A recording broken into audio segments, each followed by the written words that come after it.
Sub-Saharan Africa has been fundamental to the global prosperity of the advanced countries. And Africa had a role to play. It has a role as a raw material producer. We will not allow Sub-Saharan Africa to escape that. Okay, we do everything to keep Sub-Saharan Africa where it is, also impoverished. It's absolutely vital for the prosperity of everyone else. So let's get clear about that.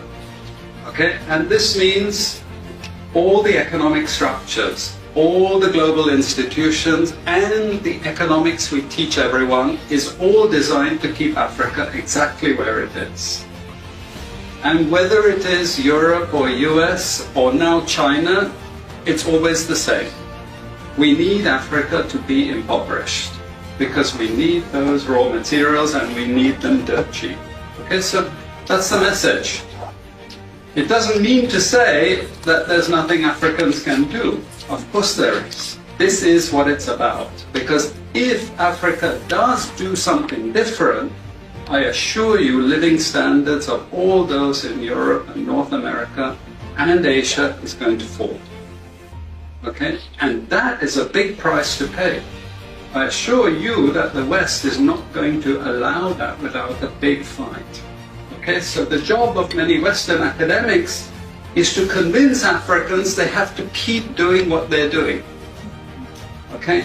And to show them it's your fault that you're poor. It's not our fault.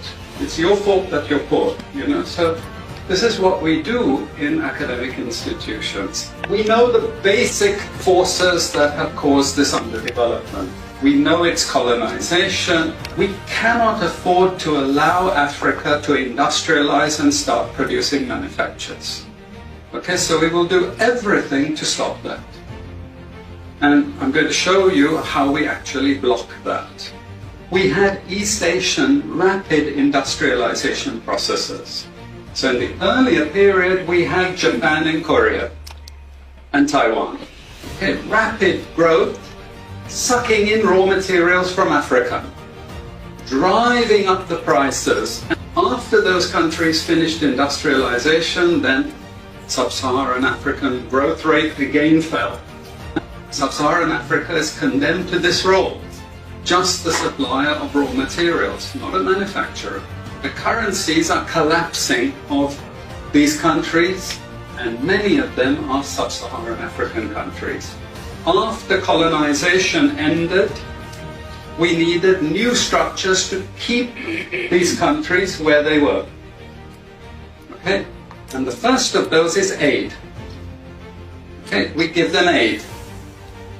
Aid for what? Actually, we give them aid to keep repressive regimes in power. That's all.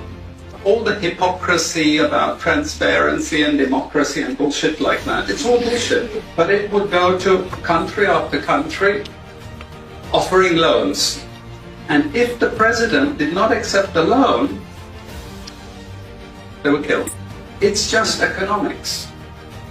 It's economic warfare. The rich declare war on the poor. It happens everywhere. It happens in a country. The rich control the government. Of course they do. You really believe you have democracy? Come on. You know, I mean, grow up. Who has all the subsidies and income support? US, Europe.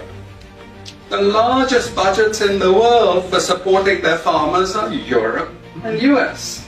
You see, we're keeping them dependent. We're keeping them on a string. This next round of the WTO is designed to block that.